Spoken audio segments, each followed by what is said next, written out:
Ya, Bapak Ibu yang terkasih, saat ini kita mau ngobrol tentang gereja ramah anak. Pertama yang mau saya tahu, justru sayanya yang mau tahu dari Bapak Ibu ya. Apa yang Bapak Ibu pahami atau bayangkan kalau mendengar gereja ramah anak? Apa sih gereja ramah anak menurut Bapak Ibu? Mangga.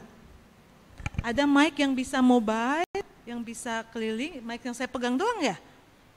Ada? Apa itu gereja ramah anak? 1 atau 2 orang aja? Mangga. Atau dimulai dari bapak-bapak kita yang di depan? Oh iya betul. Kalau begitu di sini siap-siap ya, setelah 2 bapak kita akan menyebutkan pandangan mereka tentang apa itu gereja ramah anak, katanya mulainya dari depan Pak, nggak apa-apa ya, sok mangga. Apa itu gereja ramah anak menurut pandangan pribadi? Tidak ada benar atau salah, ya. Angka dipenten katanya ya, dinilai nih, tidak. Tapi hanya mau melihat saja apa itu gereja ramah anak. Di sini ada anak-anak juga, boleh jawab juga ya, Teteh ya. Gereja ramah anak tuh apa sih? Silakan, mulai dari mana nih? Iya deh, mangga. Dicopot dong. Ya, bagi saya secara pribadi, gereja itu harus ramah terhadap anak-anak karena beberapa waktu lalu pernah disampaikan itu di pembinaan online ya. Ada 10 hak anak yang memang harus dipenuhi di rumah bahkan di gereja. Betul. Jadi salah satunya itu akses untuk ke toilet, akses untuk bermain, akses untuk mendapatkan pendidikan yang cukup baik di gereja. Jadi mungkin itu pendapat saya. Terima kasih. Baik, gereja ramah anak berarti gereja yang memenuhi hak anak, begitu ya Bung ya. Jadi gereja yang tadi memperhatikan pendidikannya, memperhatikan sarananya, nah itu gereja yang ramah anak. Bagaimana menurut Bapak kita? Silakan Pak He. Bung San sudah, Pak He mangga. Mungkin kalau saya tambahin gereja ramah anak. Anak.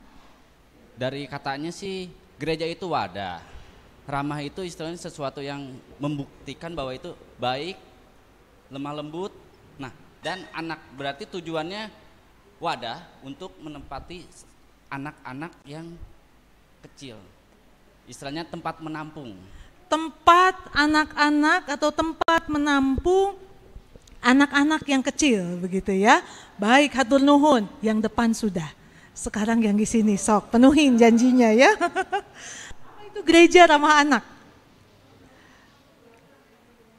Kira apa ya? Mangga Bu.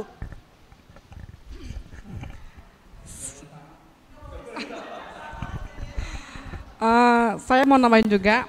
Kebetulan saya juga guru sekolah minggu di sini. Jadi kita kalau gereja ramah anak itu harus memahami sifat-sifat anak tersebut, Bu. Apa kemauan mereka, kita juga harus pokoknya kita mengetahui lah sifat-sifat mereka gitu. Kayak mereka waktunya bercanda ya bercanda, kita ikutin. Waktu mereka serius mendengarkan firman Tuhan, kita ajak mereka untuk mendengarkan firman Tuhan. Mungkin itu aja. Terima kasih. Pantesan atuh ya guru sekolah minggu. Gereja ramah anak berarti gereja yang tahu sifat anak. Yang tahu kapan mereka mau bercanda, mau main, kapan mereka diminta untuk serius ketika mendengar firman Tuhan gitu ya, apalagi saat sekolah minggu. Ya gereja ramah anak berarti yang tahu. Kalau sudah tahu maka kenal, sayang, penuhi. Kalau sudah tahu penuhi. Hatur nuhun. Ada lagi? Berarti yang tahu sifat anak, tahu kapan mereka bercanda, masuk tadi tuh ya, ada pertemuan nih. Main katanya kan, hak bermain itu ternyata hak loh Bapak Ibu untuk anak-anak ya. Pasti kaget di antara kita kalau belum tahu hak anak, geningan main tuh hak ya. Dan anak-anak kita sudah tahu sehingga mereka bisa menuntut itu. Lalu kalau kita sudah tahu kurang lebih gambarannya itu tentang gereja ramah anak, Menurut Bapak Ibu ada tidak sih aturan di gereja atau di jemaat, aturan yang ramah anak? Ada tidak?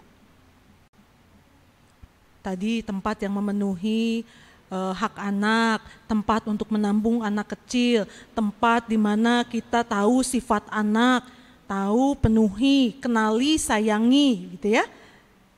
Aturan apa yang ada di gereja, yang ada di jemaat, yang menunjukkan bahwa itu ramah anak?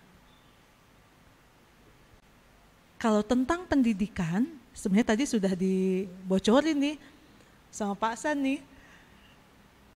Pendidikan, tentang pendidikan, maka gereja punya aturan, ada sekolah minggu, ada pelayanan untuk anak. Itu sudah menunjukkan bahwa jemaat atau gereja itu ramah anak. Lalu kemudian difikirkan, oh ini punya kekhususan nih, anak dengan masa pertumbuhannya, anak-anak kecil, meskipun memang bukan hanya anak kecil, kalau kita lihat konvensi hak anak, ternyata yang disebut anak itu 0 sampai 18 tahun. Artinya sejak dalam kandungan sampai anak ini mau memasuki usia pemuda. Nah kalau di kita ada rangkaiannya anak-anak ya, anak kecil itu tadi, lalu ada pra-remaja, lalu ada remaja. Tapi secara keseluruhan 0 sampai 18 itu masih kategori anak. Ini kebutuhan mereka berbeda, secara psikologis mereka berbeda, sehingga materi mereka pun untuk bahan ajar berbeda. Maka salah satu yang menunjukkan jemaat atau gereja itu ramah anak, punya materi atau bahan yang khusus untuk pembinaan iman dan karakter mereka. Itu antara lain. Masih banyak hal lain yang harus dipenuhi oleh jemaat atau gereja untuk menunjukkan bahwa itu adalah ramah anak. Nah itu sudah aturannya. Sekarang aktivitas ramah tadi kita baik ya, lembut. Aktivitas apa yang menurut Bapak Ibu ramah anak di jemaat? Boleh yang sebaliknya juga. Mau aktivitas, mau perbuatan atau perilaku apa yang menurut Bapak Ibu ramah anak? Sederhana jangan terlalu sulit mikirnya ya, nanti overthinking ya. Jadi berpikirnya terlalu jauh, hal sederhana. Menyambut anak ketika datang, selamat pagi, mau sekolah minggu ya? Oh atau mau ke gereja sama mama papanya ya? Ketika ada anak yang masuk ke gedung gereja, bukan dicemberutin atau dibaudan. Ayah budak leutik, dia gandeng ya Maya gitu ya. Berisik nih kalau ada anak kecil. Itu sudah menunjukkan perilaku yang tidak baik. Apalagi sudah sepakat, ini aktivitasnya disepakati bersama. Anak-anak dilarang masuk gedung gereja. Waduh, sedih betul. Kami pernah punya pengalaman itu. Di satu gereja megah, lalu begitu masuk gedung gereja, di depan pintunya ada bacaan. Anak-anak dilarang ikut ibadah di jam kedua. Wah, sebagai yang pencinta anak, hati saya bergejolak. Kenapa enggak boleh? Suami saya ngingetin, dapur orang biarin. Dapur orang itu artinya bukan GKP ya. Dapur orang biarin aja. Enggak, saya mau tanya kenapa enggak boleh? Kok langsung ada larangan untuk anak-anak? Selesai kebaktian, saya tanya. Mohon maaf Bapak Ibu, di depan pintu ada ditulis anak-anak dilarang kebaktian. Kenapa ya? Oh itu pendeta, karena kalau jam kedua kebaktian itu penuh. Kalau ada anak-anak, orang dewasa nggak kebagian tempat. Hah? Alasan yang buat saya aneh betul. Lalu saya katakan kalau ada tamu atau anggota jemaat yang hanya bisa jam kedua dan mereka punya anak, anaknya gimana? Apa mereka tidak jadi ke gereja? Ada sih yang kadang balik lagi. Makin heran saya. Lalu pilihan lainnya, ya orang tuanya, anaknya kami bawa ke perpustakaan. Oh dibawa ke perpustakaan, bayangan kami perpustakaannya teh hebat, keren gitu ya bayangannya ya. Lalu saya ke depan, ini mau pulang nih dengan suami, kita cari yuk perpustakaannya mana. Lihat, tengok kiri, tengok kanan, adanya pos satpam, terus ada gedung kecil di seberang-seberangan sama pos satpam. Terus kami tanya ke satpam, maaf Pak perpustakaannya mana ya? Oh itu Bu, ditunjukkanlah gedung yang kecil itu. Sekecil pos satpam.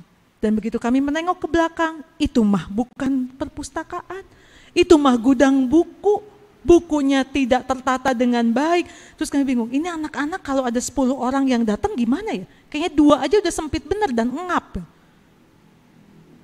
Itu berarti satu kegiatan, satu aktivitas yang disepakati bersama menolak kehadiran anak. Agak aneh memang. Padahal kita memuji Tuhan Yesus yang sangat terbuka, yang menerima anak apa adanya. Nah, kita lanjut dulu ya sebelum nanti saya lebih jauh. Kita mau lihat dulu apa sih kesepakatan GKP. Nanti kita lihat dulu GKP-nya, silakan slide berikutnya. Nah, ini kita ini Gereja Kristen Pasundan, kalau di slide awal tadi, kita sedang bergerak menuju gereja ramah anak. Gereja itu bisa jadi pribadi kita, gereja itu adalah orangnya katanya ya. Berarti setiap orang tanpa terkecuali, baik anak di rumah maupun anak di lingkungan jemaat, bahkan sebenarnya dengan lingkungan masyarakat. Gereja Kristen Pasundan itu ada di 3 wilayah, punten balik lagi ke yang tadi. Kita ada di 3 provinsi, Jawa Barat, Banten, DKI. Nah itu dia, kita ada di 3 provinsi itu. Kita ada di 3 wilayah dengan kehususannya. Kehususannya apa? Nanti kita lihat bersama lagi. Berikutnya, ini dia. Kehususan di 3 provinsi itu ada yang ketiga, radikalisme. Kalau tadi saya dalam renungan menyampaikan salah satu contoh bully atau perundungan, atau kalau bahasa Sunda mama dipoyokan ya, dipoyokan tuh karena beda agama. Anak-anak sekarang bahkan sudah terpapar paham radikal. Tidak sedikit anak-anak masih TK, masih SD, sudah membuli, sudah melakukan perundungan ke teman sebayanya hanya karena beda agama. Dalam salah satu webinar, beberapa waktu lalu bersama dengan Lembaga Alkitab Indonesia, dalam sharing juga tentang gereja ramah anak, ada satu ibu yang memberikan pengalaman, membagikan pengalaman bahwa anaknya sekarang ditangani oleh psikolog. Kenapa? Karena ketika dia main keluar rumah dengan anak-anak tetangga, anak ini di tengah dan anak-anak lain mengelilingi dia sambil meledek. Kafir katanya. Dan dia nangis pulang. Anak TK, tahu apa dia? Bukan salah anaknya, pasti ada orang dewasa yang mendidiknya. Jadi kalau kita bicara tentang gereja ramah, ini alasannya. Antara lain, karena saat ini paham radikal itu bukan hanya dimiliki oleh orang dewasa, tapi bahkan oleh anak-anak, dan itu rentan menghancurkan diri anak, mematikan karakter anak. Dan yang lainnya, kita balik ke atas, kekerasan dengan segala bentuknya. Kalau kita bicara wajah kekerasan, berarti kita bicara soal kekerasan fisik yang istilahnya kita pelakunya sadar betul bahwa itu kekerasan. Mencubit, memukul, menendang, meninju, itu kekerasan, kita tahu. Tapi ada kekerasan lain yang sama bahayanya dan lebih bahaya. Kenapa? Karena tidak terlihat. Kalau anak dicubit, dipukul, memar terlihat, kadang orang tua pelakunya.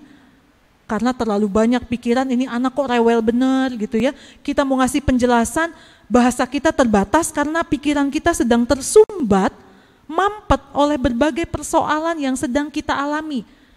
Bukannya memberi penjelasan yang diminta oleh anak, tapi kita malah main fisik, dipukul. Dan untuk hal ini sepertinya kita semua perlu pengakuan dosa. Kita ini pelaku kekerasan, bukan? Meskipun kita bisa juga menunjuk, ya saya jadi pelaku karena saya korban. Dulu itu orang tua saya apa-apa pukul. Sehingga walaupun dalam hati, enggak mau saya mah kayak orang tua saya. Tapi sebenarnya di alam bawah sadar kita, karena kita pernah menerima perlakuan itu, dan kalau tidak dipulihkan, apa yang kita terima ini berlaku untuk hampir banyak hal. Seseorang yang jadi korban biasanya jadi pelaku. Sehingga ketika saat ini masih ada di antara kita yang suka pukul anak, suka tendang, suka nonjok, berarti yang harus dilakukan adalah pulihkan, tobat, pulihkan diri bahwa pasti ada luka batin kita yang belum sembuh.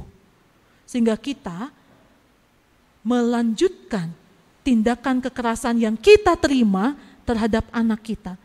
Kadang kan ungkapannya, saya tuh sayang banget Bu sama dia, sayang banget gak mungkin saya mukul, tapi kok ya mukul. Berarti kan di luar kendali, berarti ada sesuatu yang harus dipulihkan, sesuatu yang harus diperbaiki. Kekerasan lainnya psikis yang tadi, perundungan itu, bully itu, bisa terjadi oleh sesama teman, di sekolah, di rumah termasuk adik kakak, tapi juga bisa oleh orang tua. Psikis itu misalnya melalui perkataan-perkataan yang menurut kita bercanda kita mah, atau tidak sadar kita ucapkan. Misalnya, ketemu dengan orang, kita bawa 2 anak kita, lalu dengan sadar kita bilang, si kakak udah besar ya, oh iya kalau kakaknya mah pintar dia. Kakaknya mah nurut, dia jago, dia mau sekolah, oh iya bagus ya. Gitu. Kalau ada emang enggak, dia mah rada gini-gini, dia omongin yang jeleknya anaknya ada di situ. Disadari atau tidak, kita sudah jadi pelaku kekerasan terhadap anak. Mungkin bukan memukul, tapi ini lebih bahaya. Anak tertekan, luka batinnya bahkan kita tidak tahu. Luka batinnya kita tidak sadar. Anak kita ini sedang terluka. Bisa sampai dewasa itu melekat. Atau hal lainnya, sebentar-sebentar dia disalahkan. Apapun yang dia lakukan, dia disalahkan.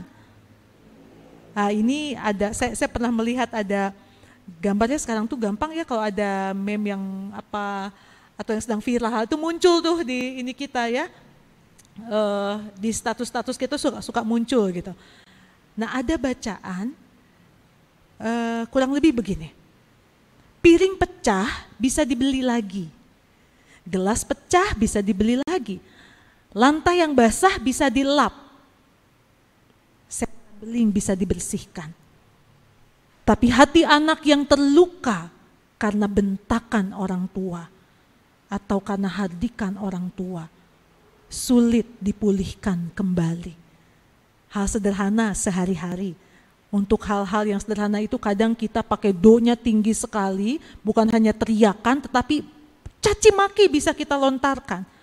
Jadi sepertinya bukan marah ke anak itu yang memecahkan gelas atau menumpahkan air, sehingga kita harus ngepel lagi misalnya ya.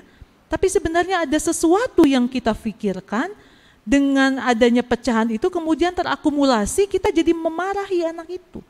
Bahkan dengan kata-kata yang lebih kasar dari beling pecahan kaca itu.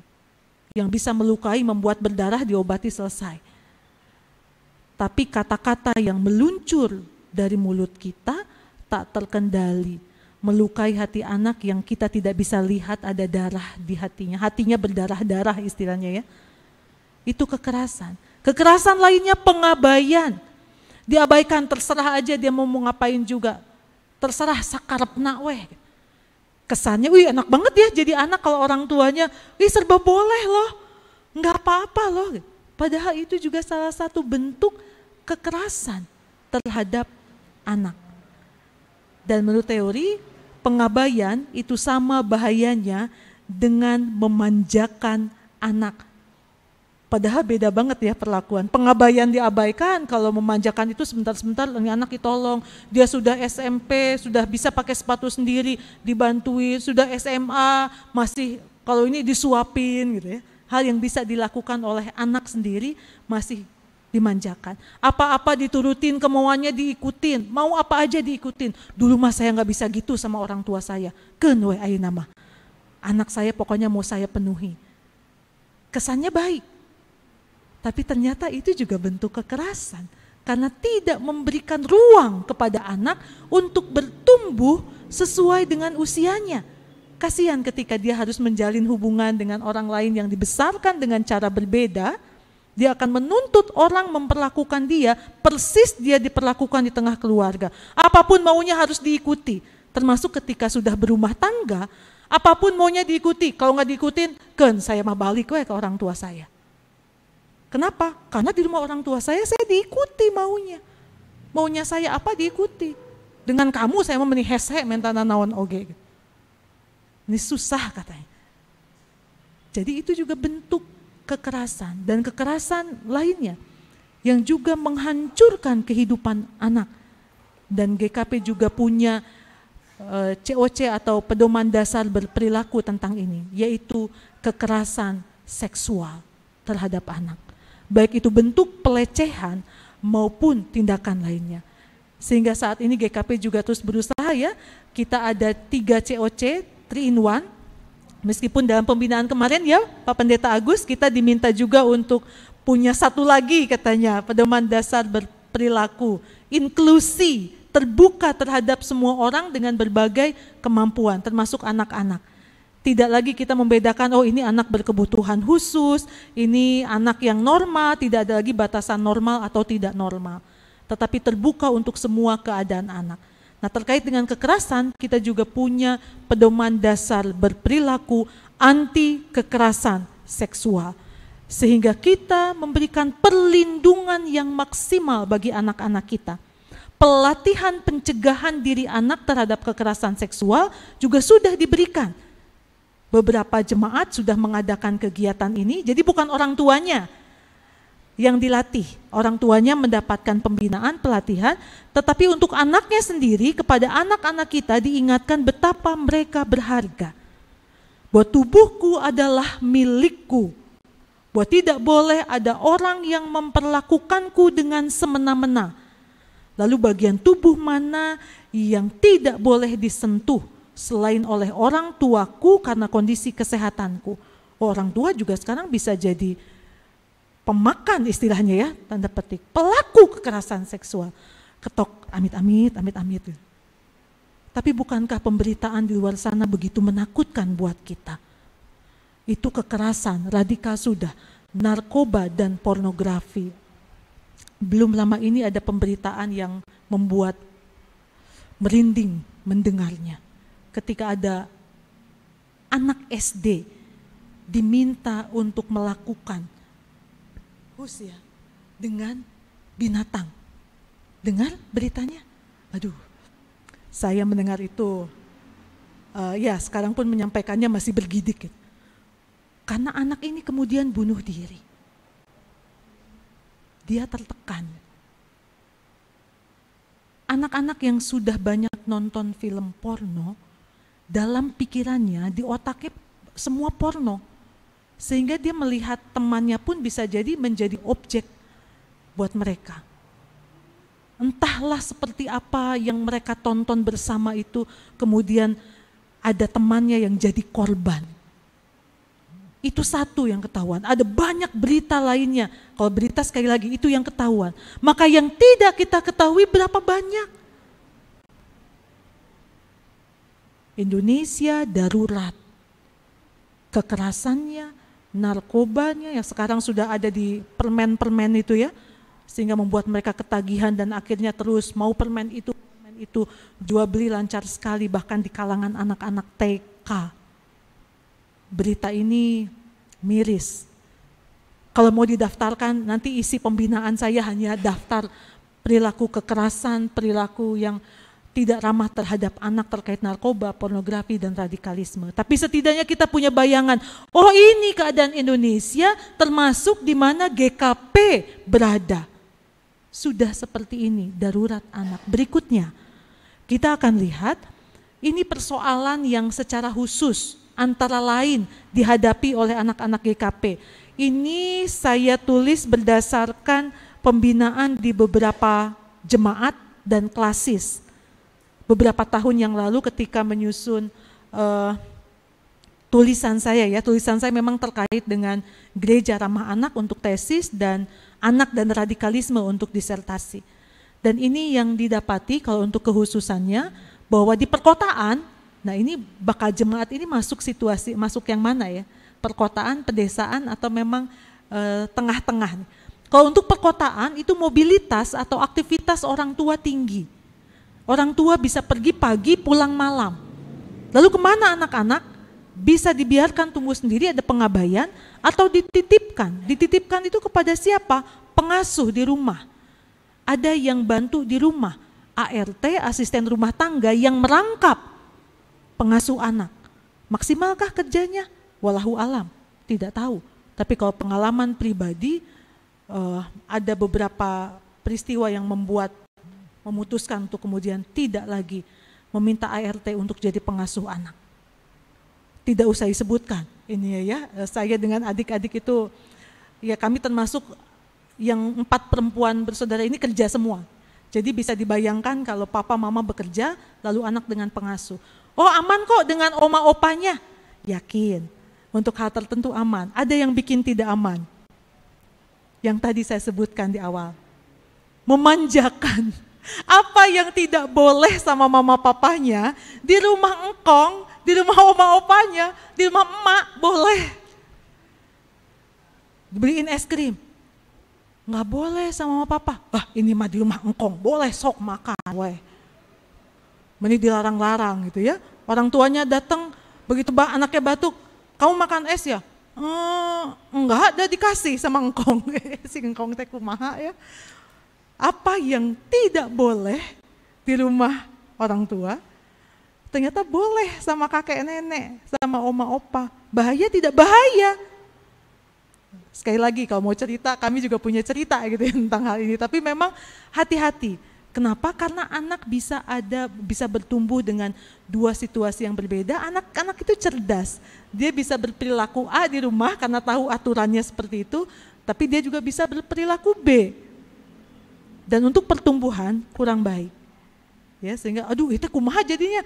Itu tiap keluarga punya rumus yang berbeda. Ya, kita tidak masuk ke hal teknis itu, kita lihat dulu mobilitas orang tua tinggi, berarti ada kondisi yang bisa menyebabkan tidak ramah anak. Kegiatan anak tidak kalah padatnya. Orang tuanya sibuk, antara lain anak oge suruh sibuk lah. Pulang sekolah, les A, B, C, D, terserah. Dia mau capek, dia mau mumet, lupa. Ada hak lain yang harus dia penuhi. Hak bermain itu tadi. Lalu berikutnya, cenderung terjadi kekerasan, itu tadi antara lain pengabaian, kemudahan mengakses internet dengan segala risikonya. Orang tua lupa bahwa kalau sudah ada internet, ada handphone atau laptop atau tab atau apapun, itu ada istilah dunia dalam satu genggaman. Mendengarnya keren bener nih, dunia dalam satu genggaman.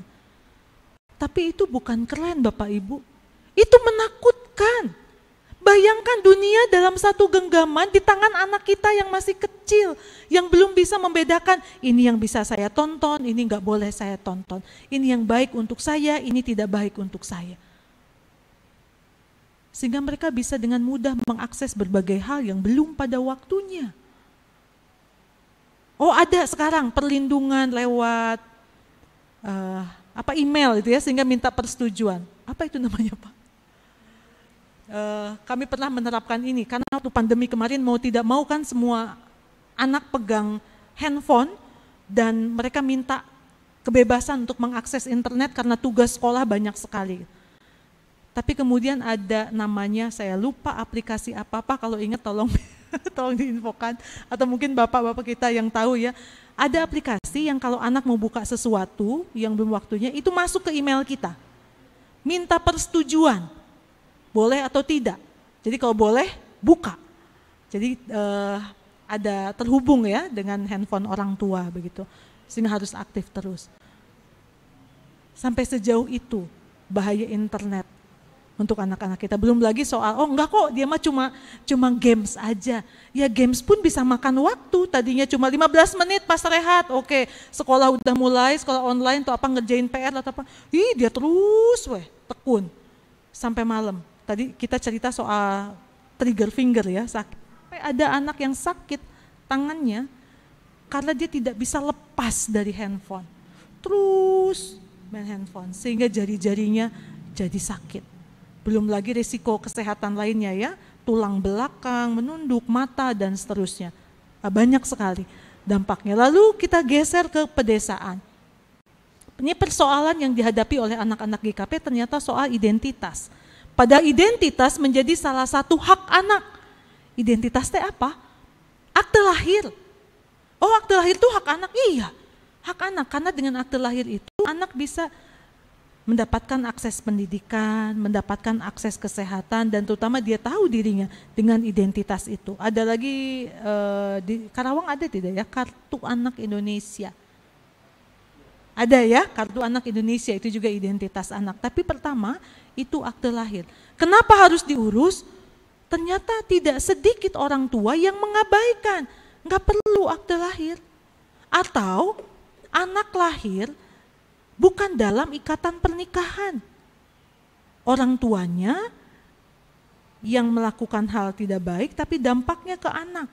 Dia tidak punya identitas, karena bagaimana mau dituliskan sebagai anak dari ibu dan bapak, tapi bisa disiasati ketika harus terjadi. Saya tidak akan membahas kasusnya kenapa ya, tapi ada banyak kasus juga terkait dengan status pernikahan yang belum jelas, lahir anak. Lalu bagaimana? Tetap anak harus punya identitas, meskipun dengan nama ibu. Lalu ada kasus juga yang gereja itu kalau atas nama ibu mempertanyakan, lalu minta supaya nama ibu dan bapak, sehingga disiasati, oh ini memang anaknya anak saya, tapi nggak apa-apa, aktenya atas nama saya saja, kakek dengan neneknya. Menghilangkan identitas anak. Kalau disepakati oke. Tapi ada kasus lain, bukan ma, itu anak saya, nggak apa-apa, saya sendiri aja. Ya terjadi karena MBA, lalu memilih untuk tidak menikah. Ini pun jadi persoalan tersendiri.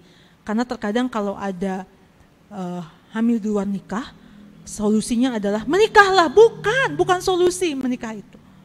Bisa jadi malah tambah masalah. Apalagi kalau anak usia dini. Tapi ketika memilih untuk tetap mengasuh anaknya, maka biarlah identitasnya juga atas nama dia. Nama ibu sendiri tidak apa. Orang mau menilai apa, tidak apa-apa. Asal jangan gereja ikutan menilai. Wah ini anak kenapa nih? Wah jadi bahan pergunjingan. Tidak ramah anak. Dia tidak tahu menahu tentang orang tuanya seperti apa. Tapi anak harus mendapatkan haknya. Ini kalau terkait identitas kan gereja juga salah satu persyaratannya akte lahir ketika mau baptis. Jadi bisa dibayangkan anak akan bertubi-tubi direnggut haknya sudah oleh pemerintah, gereja ikut-ikutan merenggut hak anak. Sehingga ada yang harus dipenuhi. Lihat lagi aturan-aturan yang kira-kira kurang pas untuk anak, kita jangan istilahnya, untuk hal tertentu kita bisa nego, tapi untuk hal ini kesannya teh mau puas teh biarin aja tuh, salah dia sendiri, kenapa begitu? Lah, anaknya yang dihukum dengan tidak bisa dibaptis. Itu contoh. Jadi identitas itu perlu. Lainnya kecenderungan putus sekolah. Meskipun belum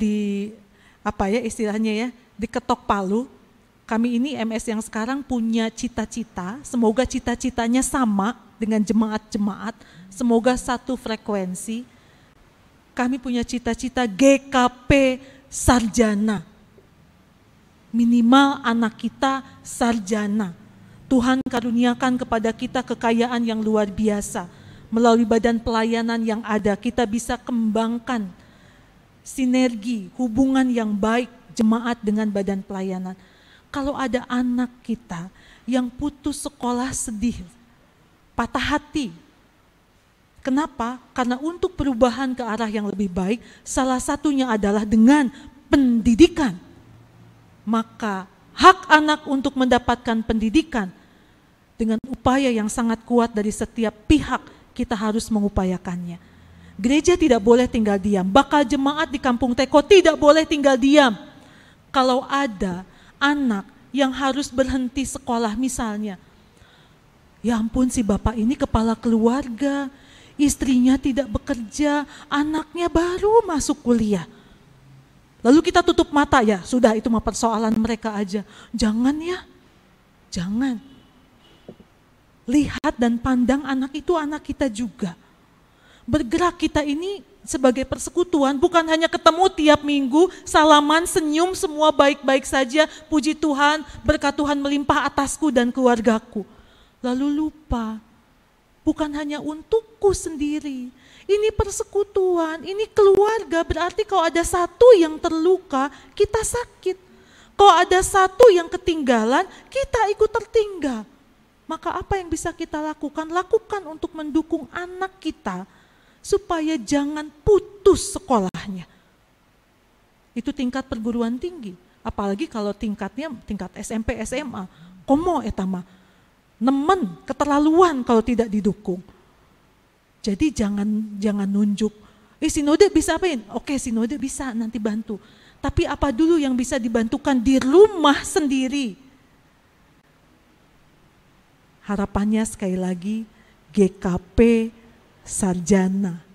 Kiranya itu jadi harapan kita semua. Bukan harapan MS saja, tapi juga setiap bagian GKP untuk memenuhi salah satu hak anak, yaitu mendapatkan pendidikan ditambah yang maksimal untuk mereka. Apapun kondisinya, tidak boleh patah semangat hanya karena aduh mau jadi dokter tapi orang tua begini. Kita dorong, hayu nak, ada kemauan mah pasti ada jalan. Oh mau lanjut S1, ada nggak ya uangnya, saya tuh mau jadi ini. Lanjut, ada kemauan dulu, nanti kita usahakan bersama. Sekali lagi, mulainya harus dari rumah sendiri. Jangan ujuk-ujuk nanti teh ya, oh itu kata Bu Pendeta Magiolin, katanya MS sekarang pengen GKP sarjana, hayu semuanya ke kantor sinode gitu ya. Ini nih mau masuk, boleh, tidak apa. Tapi kami tanya dulu, ini karena ada juga hal seperti terjadi. Baik, kalau begitu apa yang bisa dibantu oleh jemaat? Apa yang bisa ditangani oleh jemaat? Yang bisa ditangani oleh jemaat, tangani ketika memerlukan dukungan dari badan pelayanan lewat majelis sinode, kami dukung. Dan beberapa jemaat sudah melakukan hal ini. Ya, jadi kita bergerak bersama supaya jangan ada yang putus sekolah. Kemudian menjadi pekerja anak. Semoga tidak ada ya di sini ya. Menjadi pekerja anak itu sudah harus menghasilkan uang, menghasilkan rupiah untuk pembiayaan hidup keluarga. Bukan berarti misalnya, oh dia mah kerja bantuin orang tuanya punya ternak apa, dia bantuin. Nggak boleh ini mempekerjakan anak, bukan. Itu berarti bekerja, membantu orang tua supaya dia bisa punya kemampuan. Oh bantu orang tua di rumah untuk pekerjaan domestik, mencuci, memasak. Oh nggak boleh nih, katanya tidak boleh mempekerjakan anak. Itu mah boleh. Itu malah harus didorong anak-anak kita punya kemampuan dasar. Sehingga dimanapun mereka berada, kita tidak melang, tidak khawatir. Nanti mereka gimana ya kalau jauh dari kita gitu ya. Tapi mereka punya kemampuan dasar untuk pekerjaan-pekerjaan domestik. Jadi pekerjaan yang menghasilkan rupiah. Lalu ini kesulitan akses internet dengan segala dampaknya. Waktu pandemi kemarin ini sangat terasa. Di beberapa daerah, jemaat GKP, akses internet sulit sekali, sampai pernah mau mengusahakan ada apa istilahnya, tower, supaya apa, mempermudah anak-anak kita. Ini kondisinya, saya coba untuk mempercepat lagi, ya dengan berbagai kondisi yang ada itu, kita tidak boleh tinggal diam. Kita harus memikirkan, menggumuli apa yang harus dilakukan oleh kita, apa yang harus dilakukan oleh gereja. Nah ini sejarahnya dilewat saja bahwa sejak tahun 2017 ini gereja-gereja anggota PGI sepakat kita mau bergerak menuju gereja ramah anak. Ini keterlibatan GKP ya, bisa lewat saja, tidak apa-apa, lanjut. Itu sebelum ada gerakan kita GKP menuju ramah anak, kita sudah semangat. Apalagi setelah gong dipukul oleh PGI, ayo gereja-gereja anggota PGI bergerak menuju gereja ramah anak, maka GKP semakin semangat. Sehingga selanjutnya ini dia landas pijaknya jelas, kita diciptakan segambar dan serupa dengan Allah. Lalu itu ada Mazmur 139, boleh ada salah satu di antara kita yang membacakan? Mazmur 139 ayat 13 sampai 16. Mazmur 139 ayat 13 sampai 16. Sebab engkaulah yang membentuk buah pinggangku, menenun aku dalam kandungan ibuku. Aku bersyukur kepadamu oleh karena kejadianku dahsyat dan ajaib. Ajaib apa yang kau buat, dan jiwaku benar-benar menyadarinya. Tulang-tulangku tidak terlindung bagimu ketika aku dijadikan tempat yang tersembunyi dan aku direkam di bagian-bagian bumi yang paling bawah. Matamu melihat selagi aku bakal anak, dan dalam kitabmu semuanya tertulis hari-hari yang akan dibentuk sebelum ada satupun daripadanya. Terima kasih, itu menjadi landasan pijak, landasan teologis kenapa kita harus ramah anak. Dan anak dari 0 tahun sejak dalam kandungan. Karena Allah sendiri sudah memperhatikan, melihat, mencintai, melindungi kita sejak dalam kandungan. Ia menenun buah pinggang kita. Ketika kita dijadikan di tempat yang paling bawah, direkam tempat yang paling bawah. Orang belum kenal kita, tapi Allah sudah mengenal kita. Lalu orang membawa anak-anak kecil pada Yesus, supaya ia menjamah mereka. Akan tetapi murid-muridnya memarahi orang-orang itu.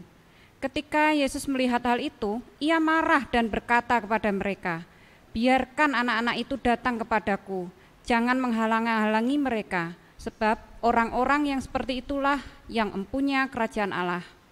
Aku berkata kepadamu, sesungguhnya barang siapa tidak menyambut kerajaan Allah, seperti seorang anak kecil, ia tidak akan masuk ke dalamnya." Lalu ia memeluk anak-anak itu, dan sambil meletakkan tangannya atas mereka, ia memberkati mereka. Terima kasih. Yesus menyambut anak itu. Yesus meluk mereka. Yesus memberkati mereka. Lalu kita ada di mana? Kita bagian yang menyambut anak, yang memeluk mereka, memberkati mereka. Selamat datang nak di gereja, Tuhan berkati ya. Kita menjadi salah satu murid Yesus. Sana keluar, mau kebaktian, gak husuk ada anak-anak mah. Ya itu tadi, gandeng lah. Kita seperti murid-murid Yesus. Kalau kita ada seperti murid-murid Yesus yang menghardik anak-anak, Markus, pembacaan Alkitab yang tadi sudah disampaikan, Yesus yang akan menghardik kita. Yesus marah, jangan halang-halangi anak itu. Biarkan anak-anak datang padaku. Yesus saja sudah demikian terbuka, hebat betul kita kalau mau melarang anak-anak kita. Dan jangan heran kalau di usia remaja kemudian kita bingung, kemana ya remaja teh mau ke gereja? Boleh tanya 1 atau 2. Tapi ada yang menjawab, gak betah di gereja. Ternyata pengalaman masa lalu tersimpan di core memori mereka, memori inti mereka. Mereka ke gereja tuh yang ada dipelototin orang kalau mereka ketawa, padahal mereka sedang senang. Ketawa aja dipelototin, semua anggota jemaat langsung nengok, zet, dan yang bawa anak. Terus malu, orang tuanya nyubit, ih kamu mah berisik lagi kebaktian teh. Sudah 2 ya, dilihat dengan pandangan yang sinis oleh orang lain. Dan itu pasti tidak menyenangkan. Kita juga kalau dipandang sinis, kalau ke toko dipandang sinis meuli mau orang ya, atau cuma ngacak-ngacak doang nih. Kita berasa ya kalau orang melihat kita dengan tatapan yang sinis, mendingan keluar. Kedua, kita bisa, sorry Pak Pendeta, thank you ya. Dengan tatapan yang sinis, kedua, anak ini menerima perlakuan kekerasan. Dicubit daripada ke gereja dicubitin terus atau dipukul atau diomelin, sudah lebih baik tidak usah. Jangan heran ketika mereka bisa sendiri di rumah, ayo deh ke gereja, kak ke gereja, enggak mama aja berangkat, enggak papa aja berangkat. Kita yang bingung, padahal penyebabnya kita ternyata ya, meskipun tidak semua, tetapi ada yang berdampak demikian. Sekarang lanjut, belum ya, kenapa lagi harus gereja, kembali yang tadi. Kenapa harus gereja? Karena gereja adalah pemangku kepentingan. Balik lagi, maju. Sorry, ternyata mundur. Iya, Tadi pemangku kepentingan, itu landasan teologisnya, ini landasan gerejawinya, tata gereja, peraturan pelaksanaan tata gereja, organisatorisnya, ini adanya komisi pelayanan anak di tingkat jemaat, tingkat klasis, lalu komisi kategorial di sinode, lalu sosial hukumnya, ini komitmen bersama, tingkat internasional, gitu ya, deklarasi HAM dan juga konvensi hak anak dan kebijakan nasional undang-undang tentang perlindungan anak. Berikutnya, kita coba percepat. Apa yang dilakukan, ini yang bisa dilakukan. Lingkup sinodal sudah, sedang, dan akan terus. Berharap juga lingkup jemaat dan juga bakal jemaat. Perlengkapi terus sumber daya manusianya. Tentang apa? Tentang perlindungan anak. Jadi setelah ini, sudah nih, Bajem sudah dapatkan pembinaan tentang gereja ramah anak dari Bu Magiolin. Udah selesai, titik. Tidak titik. Komanya masih banyak. Ini dia, perlengkapi SDM. SDM itu bisa orang tua, terutama orang tua, lalu para guru sekolah minggu, lalu setiap bagian jemaat supaya tahu undang-undang perlindungan anak. Masih yang tadi, Bung, meneruskan, menerapkan. Jadi yang kita tahu nih sekarang, saya tadi sampaikan, oke nggak apa-apa, udah pada pulang juga, nanti PR ya Bu ya, gitu ya. PR teruskan ke siapa? Ke segenap bagian jemaat. Kalau sinode ya teruskannya lingkup klasis, lingkup sinode, lingkup jemaat. Meneruskannya kita bisa tularkan ke lingkungan sekitar kita, gereja atau pemerintah. Tete pemerintah kemana kita ya nerusinya? RT, tingkat RT tidak apa-apa. Kita mau mengingatkan, kita punya undang-undang perlindungan anak. Lingkungan kita harus juga sejalan. Kalau gerejanya sudah sedemikian rupa ramah anak, sekitarnya masih belum, sama saja. Perjuangan sendiri itu tidak akan berhasil. Perjuangannya harus bersama-sama dengan lembaga lainnya. Nah kalau tingkat sinodal, kita sepakat nih ada COC, ada pedoman dasar berperilaku gereja ramah anak dan kebijakan gereja aman anak. Selanjutnya, nah ini ragam kegiatan ya, memperlengkapi SDM. Di GKP, lalu selanjutnya ini ada tingkat sinode, lalu ada bersama dengan pemerintah, berikutnya ini sampai ada tim, itu Jambore Anak, semoga ikut ya waktu itu ya. Bajem Kampung Teko atau Karawang, itu ada ragam kegiatannya, membangun kepemimpinan anak remaja yang inklusif, yang terbuka, lalu berikutnya, nah ini dengan PGIW Jabar sebenarnya untuk Jawa Barat kita sudah ada tim gereja ramah anak, GKP juga menjadi pencetus dan pendorongnya meskipun masih agak tersendat, tapi untuk Jawa Barat sudah ada tim provinsi gereja ramah anak. Pendeta GKP yang ada diteguhkan di sana saya, lalu ada pendeta Titin, lalu ada pendeta Dedan. Kecilnya gambarnya. Ya lanjut. Nah ini dia, 3 Maret 2021 GKP menyepakati COC atau Code of Conduct atau pedoman dasar berperilaku gereja ramah anak dan kebijakan gereja aman bagi anak. 3 Maret itu jugalah kemudian ditetapkan menjadi Hari Anak GKP. Berikutnya, untuk apa sih? Ini dia. Kok saya bacakan satu-satu agak sulit, tapi coba ya. Maksud penerapan memahami bahwa ada pedoman dasar berperilaku, memberikan perlindungan terhadap anak, mendidik, membimbing, mengasuh, menolong anak untuk mengalami pertumbuhan iman kepada Yesus, memenuhi hak-hak dasar anak, melindungi anak terhadap bahaya pelecehan seksual, perundungan, eksploitasi, dan seterusnya. Berikutnya, nah tujuan penerapannya supaya apa? Supaya ada komitmen GKP mewujudkan gereja ramah anak di seluruh bagian GKP. Jadi bukan hanya jemaat, tapi juga di badan pelayanan yang ada. Kami mendorong, Majelis Sinode mendorong, rumah sakit kita harus rumah sakit yang ramah anak. Sekolah-sekolah milik GKP harus sekolah yang ramah anak. Panti asuhan juga harus jadi panti asuhan yang ramah anak. Lalu berikutnya komitmen GKP sudah memberikan pelayanan terbaik yang sifatnya menyeluruh, punya pedoman standar berperilaku yang berlaku sama di semua jemaat, dan badan pelayanan. Berikutnya agak ngebut. Nah, ini siapa saja sih yang harus menerapkan dan bertanggung jawab untuk penerapan keselamatan anak? Pimpinan Gereja Kristen Pasundan, jelas. Aras Sinode MS, Aras Jemaat, Majelis Jemaat. Lalu berikutnya para fungsionaris, termasuk organ yayasan badan pelayanan, guru sekolah minggu, tenaga pendidik di sekolah-sekolah, karyawan yang bekerja di lingkungan GKP.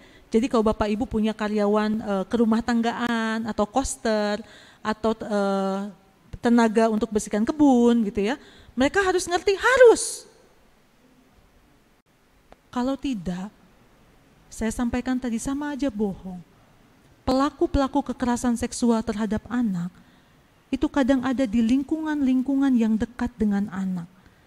Termasuk di gereja, di gedung-gedung gereja. Termasuk di panti asuhan, di rumah sakit. Pelecehan seksual bisa terjadi di mana saja terhadap anak-anak kita. Maka ini harus diterapkan kepada setiap orang tanpa terkecuali. Karenanya ada dorongan itu penandatanganan fakta integritas. Sekarang kan pendeta, penatua, lalu vikaris yang akan ditabiskan itu harus tanda tangan. Harapannya setiap kita merekrut guru sekolah minggu, kita merekrut karyawan gereja, mereka juga sudah tahu tentang perlindungan anak dan tahu konsekuensinya ketika dilanggar. Nah ini ya baru terjadi untuk ini para pendeta, vikaris, penatua. Tapi sekali lagi selanjutnya harus untuk semua bagian. Nah ini Bapak Ibu kalau belum kenal bahwa kita punya kelompok kerja gereja ramah anak. Kalau tadi saya katakan apa yang saya sampaikan ini belum titik tapi koma, nanti mungkin yang akan menyampaikannya bukan saya, tapi ada Pokja Gereja Ramah Anak yang sudah dibentuk oleh GKP. Ada tersebar di klasis-klasis. Mereka yang dipilih ini sudah mendapatkan pelatihan tentang konvensi hak anak dan undang-undang perlindungan anak. Ada pendeta Titin, ada pendeta Ira, pendeta William, pendeta Adolfina, pendeta Lydia, pendeta Retno, pendeta Dewi, pendeta Maria, dan Pak Wilson. Ada yang kenal Pak Wilson? Iya, suaminya pendeta Arni Mince. Ini pokjanya. Jadi kalau nanti akan ada tindakan lanjutan, pembinaan lanjutan, bisa juga tetap mintanya ke sinode, kami langsung arahkan supaya pokja. Kerja keras memang pokja ya. Jadi itu kurang lebih yang bisa saya sampaikan, karena selanjutnya slide-nya, oh ini contoh. Ini kabar gembira untuk kita semua, kulit manggis, kini ada ekstra bukannya. Bapak Ibu ngantuk nggak? Enggak ya? Wow, semua ngantuk katanya itu sampai lupa iklannya. Tadi saya tak iklan, Pak. Yang sadar saja. Kulit manggis kini ada ekstraknya deh. Kabar gembiranya ini menyenangkan hati di tengah berbagai pergumulan yang dihadapi bersama anak. Jemaat Bogor ya sudah mendapatkan penghargaan dari Wali Kota Bogor sebagai gereja ramah anak. Saya sekalian promosi ininya Bogor ya, Pendeta Dedan tuh aktif untuk upload tentang seperti apa sih ramah anak. Misalnya tempat cuci tangan yang bisa dengan mudah anak memakainya gitu ya. Lalu lingkungan gereja yang bebas asap rokok. Bukan asap rokok bebas dihirup di mana-mana ya. Tapi bebas asap rokok artinya tidak ada yang merokok di lingkungan gereja. Lalu makanan yang sehat untuk anak-anak. Setiap kegiatan anak jangan cari gampangnya. Pesen weh di net gitu ya, disebutlah fast food. Makanan siap saji. Kita tahu sih tidak sehat, tapi kunaon dipilih lagi. Karena cari praktisnya, gampangnya, apalagi kalau ada promo, murah lagi ya. Anak-anak suka lagi. Suka karena apa? Kita yang nyiapin, termasuk orang tua di rumah. Karena apa? Tidak memberikan pilihan lain bahwa sayur itu enak, ikan itu enak, tergantung mengolahnya seperti apa. Ya ini kabar gembiranya, tidak juga menuntut, hayo setiap jemaat harus punya ya, penghargaan tidak. Tapi paling tidak dengan kesadaran Yesus pun terbuka menyambut anak-anak. Dengan kesadaran itu saja. Dan demi untuk pertumbuhan anak yang maksimal, itu saja. Ini mah bonus. Ini bukan tujuan. penghargaan bukan tujuan, tapi bonus saja. Semoga menyemangati. Selanjutnya saya ucapkan terima kasih, hatur nuhun, kesediaan sudah mau mendengarkan beberapa menit ini. Tuhan memberkati kita semua. Selanjutnya silakan Bung San. Iya, terima kasih Ibu Yolin. Tepuk tangannya mana dong? Iya. Tunduh lah katanya ya. Iya. Iya baik, terima kasih. Ibu sudah menyampaikan sedemikian detail untuk kita di sini menuju gereja ramah anak. Ya, dibuka sesi untuk diskusi, kurang lebihnya 15 menit. Kita pikir cukup ya, 3 pertanyaan saja ya. Oke, boleh? Silahkan kalau ada yang mau bertanya, atau dari Pak Henry mau bertanya. Dimulai dari depan. Atau Bapak Ibu ada? Oh, Pak Agus. Mangga.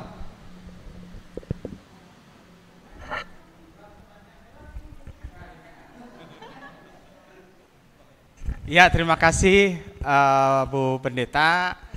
Karena Bu Pendeta tadi juga adalah Ketua Umum Sinode kita ya. Pertama terkait dengan tindak lanjut dari apa yang sudah menjadi komitmen GKP untuk menjadikan gereja ramah anak ini bukan hanya sebagai sebuah komitmen yang diucapkan, tetapi sebagai sebuah gerak yang nyata gitu ya. Sudah dilakukan fakta integrasi kan, integritas ya yang majelis jemaat gitu ya. Nah dalam kaitan ini bagaimana nih dengan Bajem gitu ya. Nah, karena kan Bajem waktu itu belum di sini kan belum, masih pos ya, belum Bajem gitu ya. Apakah juga pengurus Bajem juga gitu ya, termasuk yang harus menyatakan fakta integritas itu. Nah yang kedua terkait dengan bahwa di setiap jemaat pun juga kan diharapkan nanti dibentuk semacam Pokja, gereja ramah anak tingkat jemaat. Nah terkait dengan hal itu, karena kan kemarin itu masih kami belum mendapatkan hal yang pasti gitu ya, karena situ katanya informasinya ada unsur dari guru sekolah minggu, jadi sebagainya gitu ya. Nah mohon itu dijelaskan kembali supaya kami pun juga baik Karawang maupun di sini juga bisa melangkah gitu ya, ada tindak lanjut yang bisa kami lakukan. Nah kemudian juga terkait dengan apa sih tadi gitu ya, kalau di Bogor itu kan Pak Dedan karena di Pokja mungkin tahu ya item-item apa sih yang harus dipenuhi untuk menjadikan gereja itu supaya bisa menjadi gereja ramah anak gitu ya. Nah kami pun juga ingin ada informasi lebih jauh terkait dengan hal itu supaya juga bisa bergerak gitu ya, karena kami saat ini komisi-komisi baru kan akan diteguhkan minggu depan. Nah mungkin ini juga menjadi sebuah hal yang nanti akan kami sampaikan ke komisi-komisi yang baru gitu ya, untuk bisa menindaklanjuti terkait dengan gereja ramah anaknya seperti apa gitu ya yang harus kami lakukan. Tentu bukan hanya hal-hal yang sifatnya yang tadi gitu ya, terkait dengan fasilitas ataupun juga sarana gitu ya. Nah tetapi juga hal-hal apa sih yang harus dipenuhi gitu ya, yang lebih konkret lagi supaya juga kami bisa sedikit demi sedikit lah gitu ya bisa mengarahkan, atau ada hal-hal yang kurang misalnya yang kami untuk bisa memenuhi itu bisa segera kami perbaiki gitu ya. Mungkin ini juga menjadi pertanyaan dari Karawang dan juga Bajem. Terima kasih Bu Pen. Oke, langsung direspon saja atau mau ada tambahan satu lagi? Kita jawab dulu aja ya Bapak Ibu. Baik, Bu Pendeta silakan. Baik, terima kasih. Jadi ini aja ya. Hatur nuhun Pak Pendeta, pertanyaannya. Saya senang karena GKP Jemaat Karawang di mana Bajem ini berinduk begitu ya, punya komitmen yang kuat untuk bergerak menuju gereja ramah anak. Beberapa kali kita ngobrol ya Pak Pendeta, ini apa nih yang harus dilakukan? Saya mulai dulu dengan yang tadi ya, kenapa kok Bogor bisa ya dapat ya? Memang Pendeta Dedan selain masuk ke tim yang di provinsi bersama dengan saya dan Pendeta Titin, Bogor itu punya istilahnya apa ya, kelompok sendiri Pak. Jadi kalau di provinsi itu kan terlalu luas, sehingga dibagilah ada kelompok Bekasi, ada kelompok Bogor. Nah saya tidak tahu Karawang sudah ada atau belum kelompoknya. Nah di kelompok Bogor ini mereka sudah mendekatkan indikator kota layak anak. Dan apa yang bisa dipenuhi oleh gereja menjadi gereja ramah anak atau istilah yang dipakai oleh kementerian itu sekarang rumah ibadah ramah anak. Ini perubahan ini pun jadi di kementerian itu saya masuk di tim kementerian untuk pedoman gereja ramah anak, kemudian diganti gerejanya jadi rumah ibadah ramah anak sehingga berlaku untuk semua rumah ibadah agama-agama yang ada di Indonesia. GKP sempat juga diminta untuk berbagi pengalaman untuk tingkat nasional terkait dengan hal ini. Itu memang ada indikator kota itu disebut layak anak. Nah kemudian indikator itu yang bisa diterapkan di gereja yang mana? Karena kita bukan sembarangan, ngapainnya PGI ikut-ikutan PGI begitu kita ya, gereja ramah anak. Kita ada dorongan lainnya selain yang tadi, landasan teologis, landasan gerejawinya apa. Nah landasan kebangsaannya, kita itu ingin bersama-sama dengan segenap bagian bangsa Indonesia menuju Indonesia layak anak. Harapannya 2030. 2030 itu Presiden Jokowi ya sudah mencanangkan itu Indonesia sudah layak anak. Siapa yang bisa membantu? Lembaga-lembaga keagamaan dinilai punya pengaruh yang kuat untuk bisa mendukung adanya kota-kota yang layak anak. Jadi kita kerjasamanya dengan pemerintah Pak Pendeta. Jadi bisa cari tahu Karawang, ini indikatornya sama tidak dengan Bogor. Kalau ada indikator yang nasional yang bisa penuhi, bagian mana yang bisa gereja penuhi? Saya tahu bahwa Pak Pendeta dengan teman-teman pendeta di GKP Karawang punya akses yang baik dengan pemerintahan Kota Karawang sehingga bisa dengan mudah, enggak mudah juga sebenarnya, tapi setidaknya tahu informasi apa yang bisa dilakukan oleh gereja.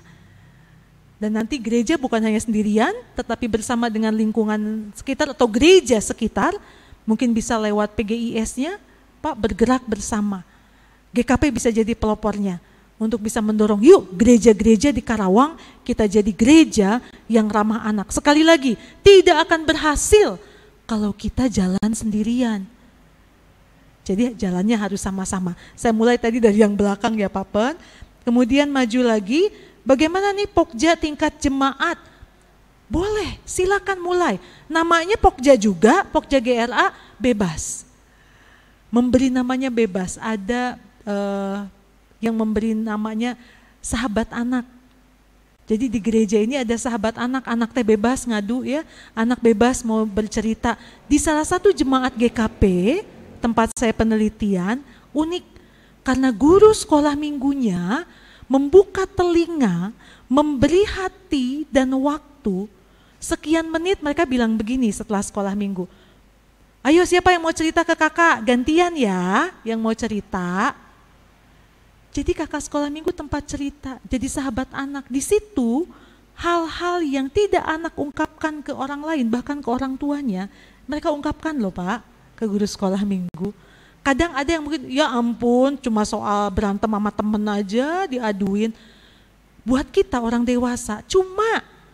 Tapi untuk anak-anak, masa pertumbuhannya, teman itu segalanya, maka kalau mereka musuhan sama temennya, jangan dipandang sepele.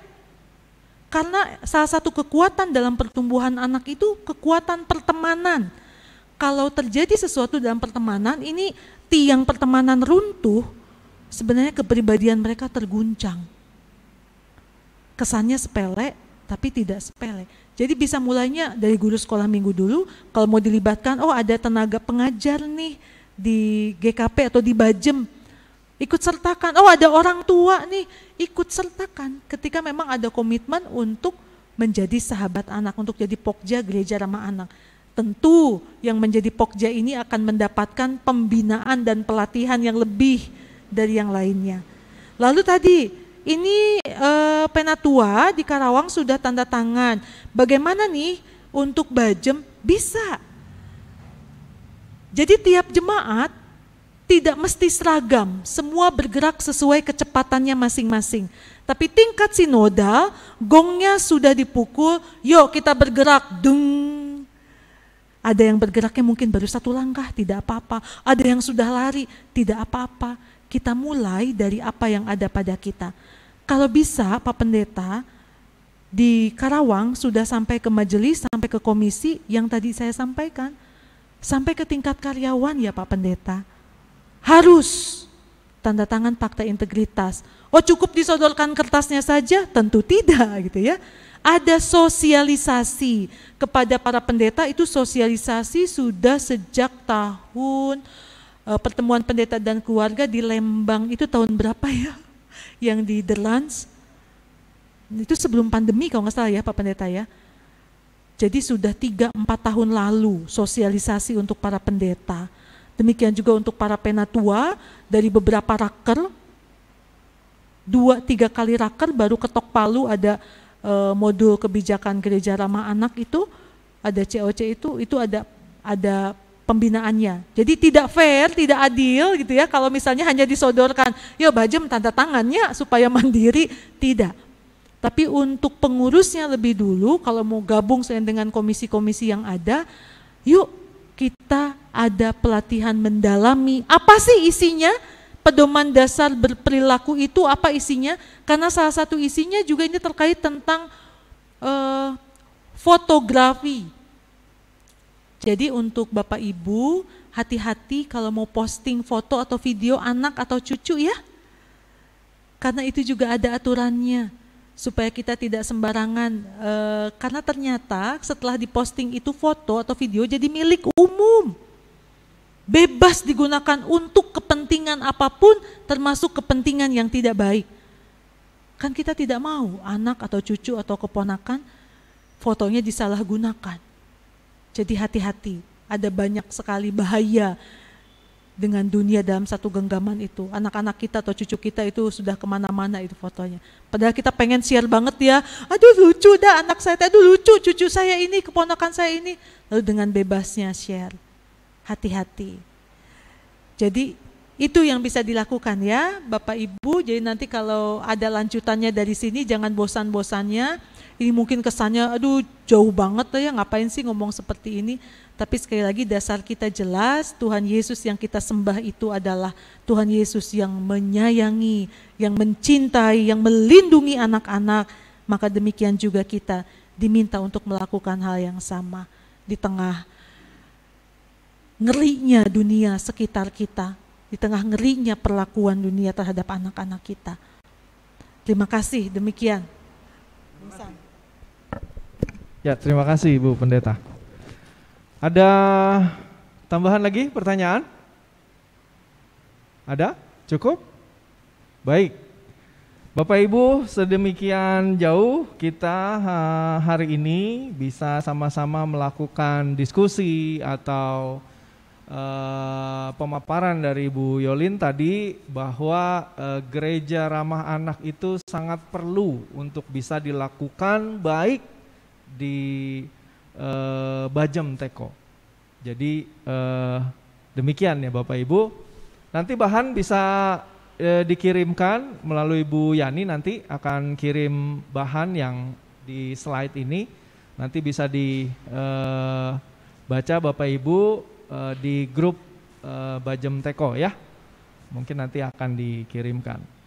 Baik, jadi sekali lagi tepuk tangan untuk Bu Yolin, Pak Henry, dan Bapak Ibu semua. Terima kasih banyak, dan kata penutup dari Pak Agus dipersilahkan Pak. Kirain doa penutup. Ya, sekalian doa penutup nggak apa-apa. Ada doa makan. Langsung ya. Iya, terima kasih untuk Bu Pendeta Mak Yolin yang berkenan untuk membuka wawasan kita khususnya di Bajem ini terkait dengan apa yang menjadi komitmen Gereja Kristen Pasundan untuk mewujudkan gereja ya ramah anak. Yang kedua, terima kasih juga Bapak sudah, Ibu sudah didampingi juga oleh suami dengan setia menunggu dalam proses ini. Terima kasih Pak. Anak-anak nggak dibawa ya? Enggak ya, biasanya suka ikut ya. Terima kasih untuk waktu dan juga kesediaannya dalam pembinaan di jemaat kami di Bajem Kampung Teko ini. Dan mohon maaf, rupa-rupanya di luar prediksi kami tanggal 5 itu berkaitan juga dengan pengakhiran dan juga pengutusan Pak Pendeta Andris. Sehubungan dengan istri Pendeta Andris juga adalah di keluarga besarnya di Teko gitu ya. Nah, jadi banyak rombongan yang ikut ke Sadang gitu ya. Yang kedua ada rekan-rekan barongsai gitu ya. Jadi jemaat Kampung Teko ini juga mayoritas etnis Tionghoa ya. Jadi biasa ya setelah tahun baru Imlek, barongsai ini juga termasuk acara yang dinantikan oleh mereka gitu ya. Padahal acaranya sih nanti jam 1, tapi biasa ya. Iya udah siap-siap gitu ya, nggak mau ketinggalan gitu. Mereka udah langsung berangkat. Mohon maaf atas ini, tetapi kita sudah antisipasi dengan live streaming ini ya, dengan video, supaya juga nanti ini akan kami bagikan untuk kepada anggota jemaat yang belum bisa mengikuti secara langsung saat ini. Sekali lagi hatur nuhun, lancar di dalam perjalanan kembali dan juga selalu sehat di dalam melaksanakan tugas yang cukup berat gitu ya sebagai ketua umum di Sinode Gereja Kristen Pasundan. Terima kasih juga untuk anggota jemaat, Bapak Ibu yang setia ya mengikuti proses ini. Ada orang jauh tuh dari itu Pak, keluarga Sabajan ini baru pindahan dari Depok ya. Tinggalnya di daerah apa namanya? Ya Pedes, Rengas Dengklok gitu. Keluarganya Sabajan ini dari Sabajan itu kampung sawah ya.